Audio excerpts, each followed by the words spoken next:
Hey guys, welcome to the channel. Welcome to another video. It's the Premier League Fallout show we're bringing to you. We're going to be talking all about the weekend's round of Premier League fixtures, and it was a very exciting one, wasn't it?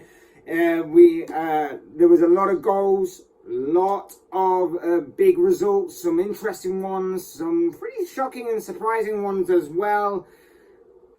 A lot to really dive into, but I do have a big fear.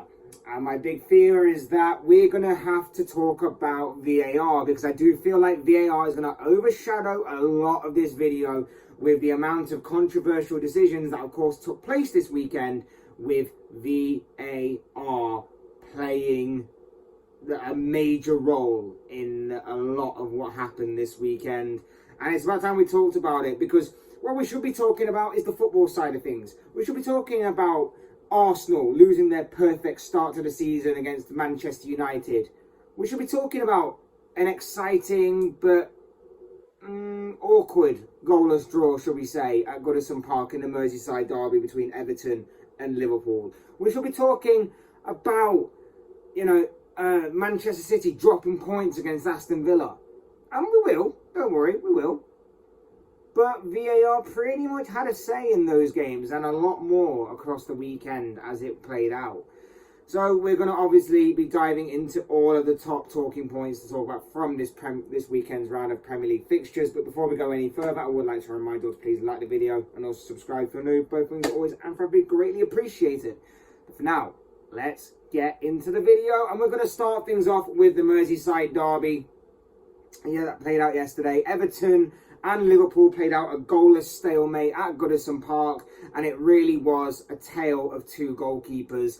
In the Everton goal, Jordan Pickford was in inspired form. He kept out Darwin Núñez, he kept out Mohamed Salah, he kept out Luis Diaz, he kept out Roberto Firmino on 3, maybe 4 occasions. Whilst at the other end, Alisson was on hand to deny Everton a few times from making a couple of good chances themselves as well. Upon reflection, maybe a draw was the best result, but I think Liverpool will feel annoyed and feel full of regret that they couldn't take a few of the chances that they created. I feel like Liverpool created the better of the chances. They just couldn't put them away when it mattered most. They even hit the post on, I think, 3, maybe 4 occasions during this game. It just wouldn't happen for Liverpool in front of goal. Whilst for Everton, again, similar to Liverpool, decision-making in the final third will be something that they will look at and try to address, but they'll also feel a little bit more annoyed that the goal that they did score from Conor Cody wasn't given as a goal and was instead chalked off by VAR for the most minimal of offside calls. Look, there's something not quite right at Liverpool, we know that. They've lost a bit of intensity. They're obviously trying to bed in a new striker who is new in a lot of different ways. He's not just new in terms of new to the squad. He's also a different type of striker to obviously the striker that Liverpool have been having for the past few years. So there's obviously got to be a change and a bit of an adapting process for both striker and for the rest of the team as well.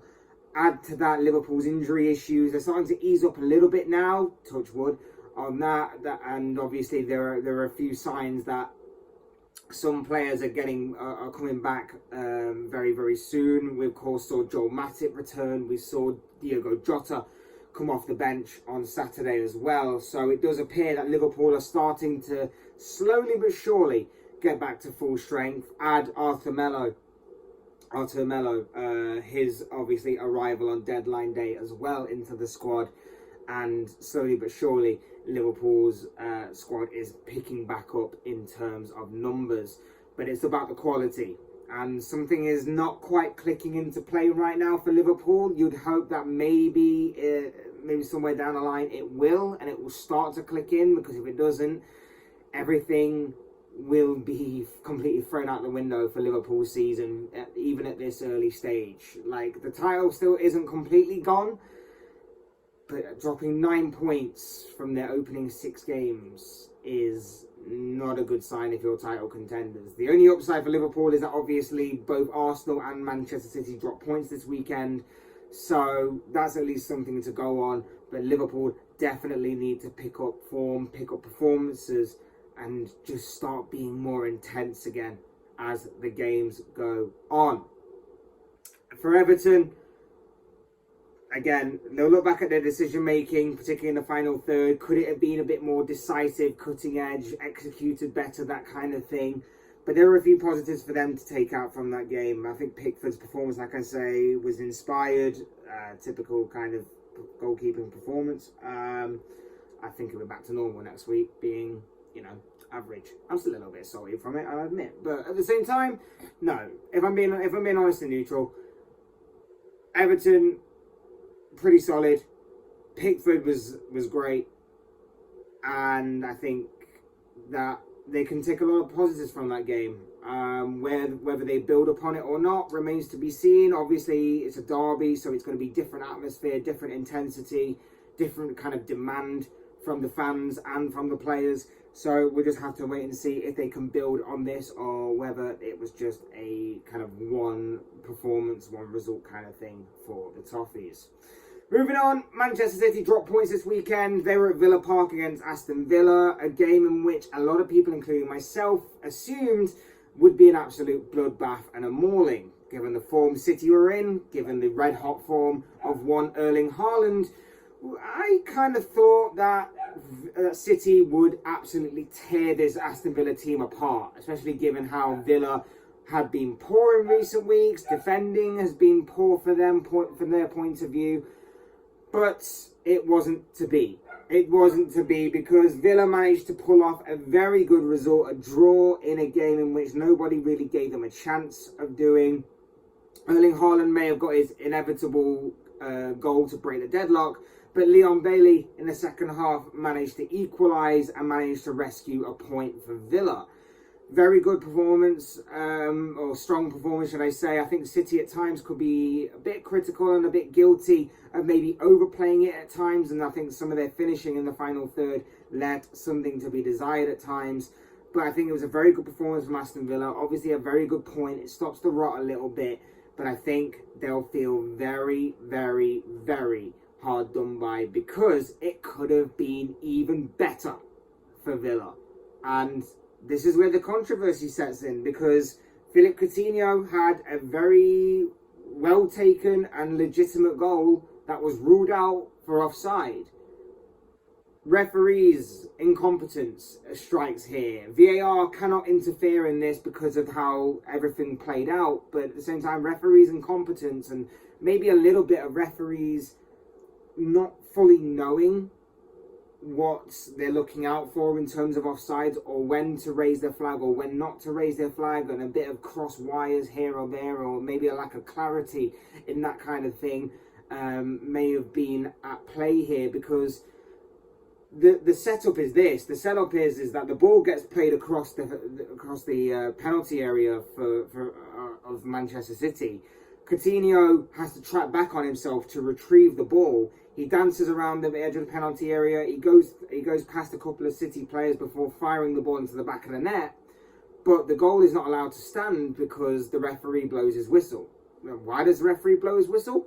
Because the linesman's flag is up on the other side, despite the fact that Coutinho had the ball within his possession for a good couple of seconds before the flag was raised. Now, it does raise some questions, because usually in that situation, the player is allowed to play on until the ball is in a neutral position, or even in the back of the net, or something like that, before the referee can raise his flag, and then VAR can have a look at it if obviously the ball did end up in the back of the net. As fans, we are sometimes annoyed at this, because sometimes blatant offsides are normally not seen as offside immediately by linesmen, and they let the play out until they raise the flag when the ball is obviously in then a neutral position. It was just bizarre. This one is just completely bizarre, and not many people, from what I've seen, are talking about it. Like, there are a few, obviously, but not many people, in particularly at Sky and BT, from what I've seen at least, are not talking about it as much. It's not as highlighted as much as maybe other incidents were this weekend. For me, it's bizarre. I don't understand when the linesman is allowed and not allowed to raise his flag, because at that situation, with how things played out, the ball should have been, like I say, in a neutral position before the referee put his flag up.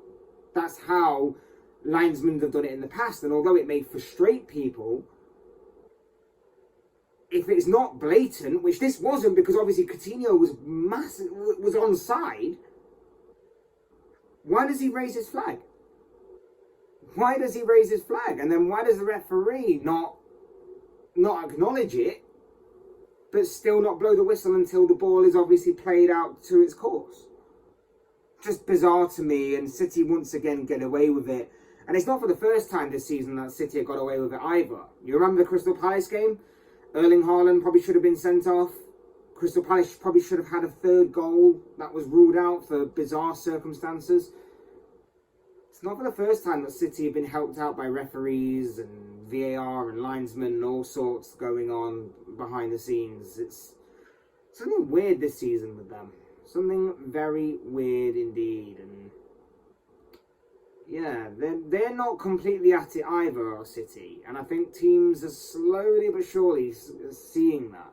They are a bit vulnerable. And they aren't as indestructible and invincible as what many people claim to be. And I've been saying that for ages now. But yeah, there's something not completely right with City. And it might be the same thing as Liverpool. Maybe it's accommodating a striker like Haaland. Something different that they've not had for the past few years. Maybe it's a different choice of play. Maybe it's too much of a change in terms of squad personnel.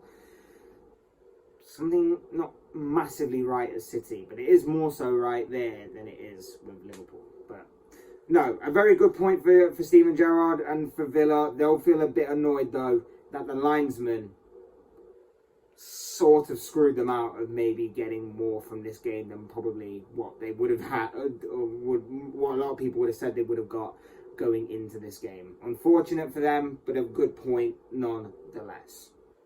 And if you want to talk about more controversy, look no further than what happened at Stamford Bridge. Chelsea 2, West Ham 1. That's how the game finished, but that doesn't tell the full story. Ben Chilwell and Kai Havertz got the goals for Chelsea after Mikel Antonio had put West Ham into the lead. Bizarre, because right at the death, West Ham thought they'd equalised. Cornet equalised, but VAR then interfered. And they claimed that Jared Bowen had fouled Edouard Mendy in the build-up to the goal. It looked extremely soft. Basically, Bowen's going through, Mendy dives at his feet, and it's difficult to tell how much of an effort Bowen tries to make at trying to jump over Mendy, but he doesn't quite get it, and he ends up kind of going through Mendy in a way before the ball ends up in the back of the net. It's a bit of a bizarre one. It's a bit of a soft one. It's one that maybe in another game with another referee, it's probably given. And in this one, for whatever reason, it just wasn't. It looked very, very soft. It looked very annoying for West Ham fans. I know that obviously the likes of David Moyes and Declan Rice and even Mikel Antonio have come out on their own public kind of things and said that they feel cheated. They feel that shouldn't have happened and everything like that should have played out the way it should have been, and they should have got a point from that game. And maybe on their performance, maybe they should have. Chelsea weren't that great. The first half was terrible from both teams, but Chelsea weren't that great overall. A point might have been fair on the day. And like I say, on this terms of result, maybe the VAR decision might have been different on another day with another referee, maybe. Again, it's about the whole grey area and inconsistency of all these referees and everything. But it did seem very soft. And I do feel a little bit sorry for West Ham in that aspect, because these are the kind of things that can go for you, go against you, and it could ultimately cost some teams later on down the line. I think that, again, the Premier League should look into this, and I think they are going to be looking into this incident in particular as to how they can improve referees' VAR and make rules with more clarity. But we'll have to wait and see what the aftermath of that is going forward. Interesting times do lie ahead. But from a footballing point of view, it's a good win for Chelsea, back to obviously winning ways and everything. Big win, big London Derby victory, but you can tell that there's something not quite right. It wasn't a great performance by Chelsea or Thomas Tuchel's side at all. Be interesting to see how they go, and obviously they themselves turn their attention, like Liverpool do, to Champions League football midweek, happening once again. Whilst for David Moyes and West Ham, it's another loss, but they'll be wanting answers. They will feel even more angry and annoyed than they would at just another ordinary result. Moving on, Tottenham Hotspur Stadium played out a 2-1 victory for Spurs as they beat Fulham in another London derby. Pierre-Emile Højbjerg scored for Spurs. Harry Kane scored the second goal of the afternoon before Alexander Mitrovic with a very well taken goal. Kind of made it a very interesting finale, and if it hadn't have been for a great save from Hugo Lloris, he could have actually gone on to equalise for Fulham as well, but it wasn't to be. Spurs ended up holding on to a 2-1 win. It was a better performance from Spurs this time around. I've been critical of them in the past, saying that their performances haven't quite matched the kind of expectation, and they've been scraping through a few games, but this was a very good, it was a good performance. Overall, they had to hold on a little bit towards the end, but overall it was a deserved win for Spurs. Very good performance. Another goal for Højbjerg, another goal obviously for Harry Kane. Yeah, just a very good win in general for Spurs, and obviously made even the more better by seeing Man City drop points, by seeing Arsenal obviously drop points. So it made the weekend even sweeter if you're a Spurs fan. For Fulham, bad result, poor performance. The only saving grace is Mitrovic continues his scoring streak. You do wonder with them whether they're going to suffer with a bit of burnout. I said that I don't see the kind of good performances they've been putting in for the past few weeks lasting. We'll have to wait and see on that score. Newcastle and Crystal Palace played out a 0-0 draw. Good, okay point, I guess, for either side. Both sides could have gone on to win it.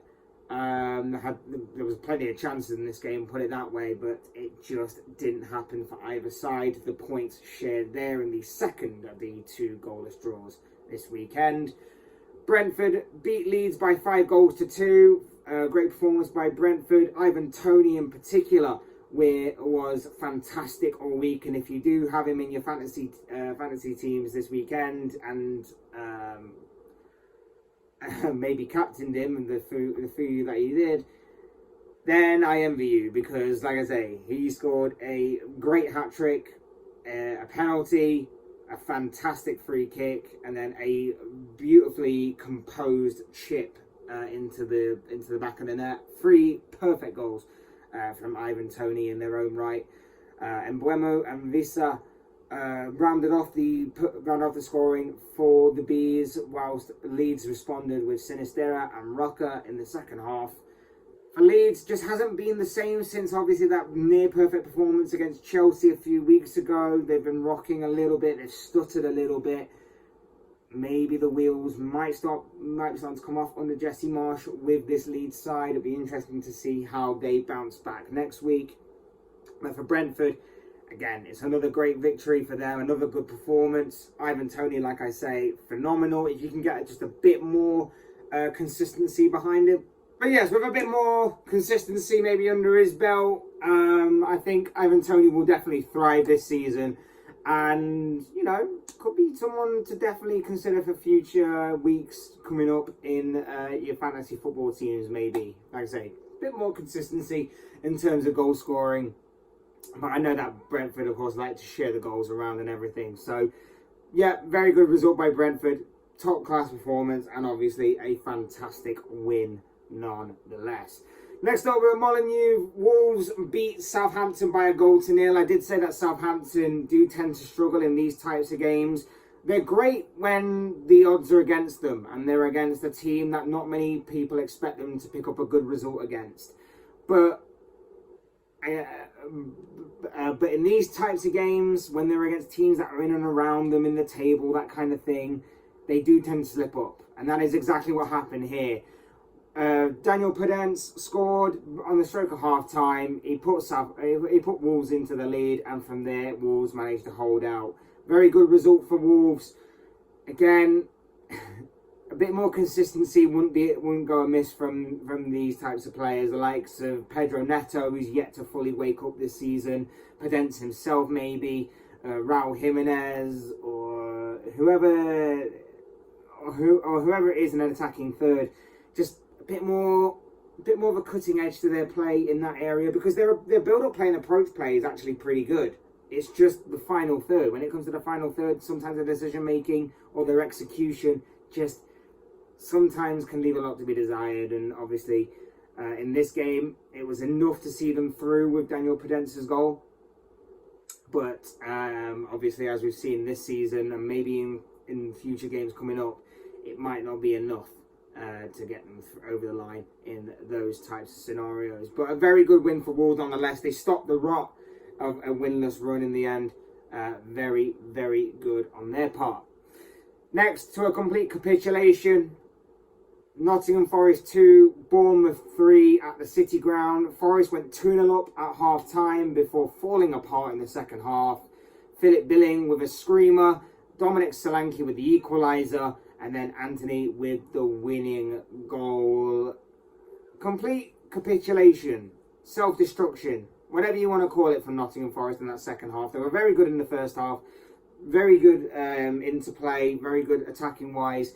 But I did say at the beginning of the season that sometimes their defence leaves a lot to be desired. And again, that was their weak spot. That's slowly but surely Bournemouth managed to pull apart. And they came back. They came from 2 goals down to win 3-2. A very good performance from Bournemouth. It stops the rot themselves of obviously no win since the opening day of the season. Very good performance from Bournemouth in the second half. Very good win, but for Forest, complete capitulation. You do sort of worry with them a little bit in terms of obviously bringing in so many new players and going from there to a team like Bournemouth, fellow relegation candidates, obviously championship side with themselves last season, and losing this game is like being in a very good position and 2-0 up. They were the makers of their own downfall with Forest. A lot of the goals and a lot of even good chances that Bournemouth had all kind of fell from Forest's mistakes. So that's obviously something that's got to be eradicated and addressed in the very, very near future. Interesting to see how both these sides continue, and whether or not they can go on and get some more points on the board to try and help their relegation battle any which way they can. Sunday's games saw more doom and gloom heaped onto Leicester and Brendan Rodgers as Leicester lost 5-2 to Brighton. Things looked pretty good for Brendan Rodgers to begin with. In the opening minute, his gamble of throwing on Iheanacho and Daka as the front two seemed to have paid off a little bit. Those two combined to allow Iheanacho to break the deadlock, like I say, within the opening minute of the game for Leicester. But then Brighton got back into the game and they took full control. They equalised, they got the second goal, but then a moment of lapsed concentration from the defence, and Leicester had equalised. It was set up nicely at 2-2 at half-time, and then from there, Brighton took full control. Again, another controversy with VAR. Gary McAllister, I keep saying Gary McAllister, it's Alex McAllister, an absolute rocket into the top corner, was ruled out and chalked off by VAR for offside in the build-up. It was from a Brighton free kick. The ball was hit into an area where someone was offside. He attempted to hit the ball. I don't think he actually made contact with the ball. But the ball fell to McAllister, who hit an absolute rocket into the top corner. but it unfortunately was ruled out for offside against the player in the build-up. Again, controversial. Not massively controversial in the grand scheme of things, because Brighton still went on to win the game, but controversial obviously at the time and shouldn't be overlooked just because obviously Brighton went on to win the game. Trossard got Brighton back in front. McAllister got his goal from the penalty spot before firing in a free kick to make up for the goal that was chalked off. A very good result and performance from Brighton overall. They are a very, very good footballing side and definitely displayed that, particularly in the second half. They were very good in the first half, but particularly in the second half, they were dominant. As for Brendan Rodgers and Leicester, look, I'm already preparing videos of talking about Brendan Rodgers being sacked at Leicester, because I feel like we are inevitably close to that happening. And it wouldn't even be surprising if it came out tonight or even tomorrow. I feel like we're dangerously close to that happening, and it's going to be a very interesting few days at Leicester, as there probably is going to be a lot of in-house discussion over the future of the manager and this team. No win this season so far, no win at all this season so far. Serious problems going on at Leicester right now. And finally, we come to Arsenal losing their perfect streak against Manchester United, losing 3-1 at Old Trafford. It was a strange result, because 3-1 would normally mean it was a dominant performance from the winning team, but that wasn't necessarily the case. I think Arsenal, for the opening 10 minutes, were trying to acclimatise to the game and get used to the game, and I think they eventually did, and they did through, again, a bit of a controversial decision. United had dominated the opening 10 minutes. Arsenal then lead a counter-attack. They score from that counter-attack through Gabriel Martinelli, but the goal is pulled back for a foul on Christian Eriksen in the middle of the pitch. It looked very soft, especially when you constantly hear all this talk about how the level in which consists of a foul is going to be raised this year. The threshold of what is determined to be a foul is going to be raised. It looked very soft on Eriksen, and looked very soft that it was actually given as a foul, in all honesty. But from there, Arsenal went on to take control of the game, but they got hit on the counter-attack themselves. New signing Anthony, all eyes were on this guy, obviously going into this game. He was named in the starting 11, and he got off to the most perfect and dream start to his Manchester United career by firing past Aaron Ramsdale in the Arsenal goal. Arsenal continued to control the game, and in the second half got rewarded, finally got their equaliser.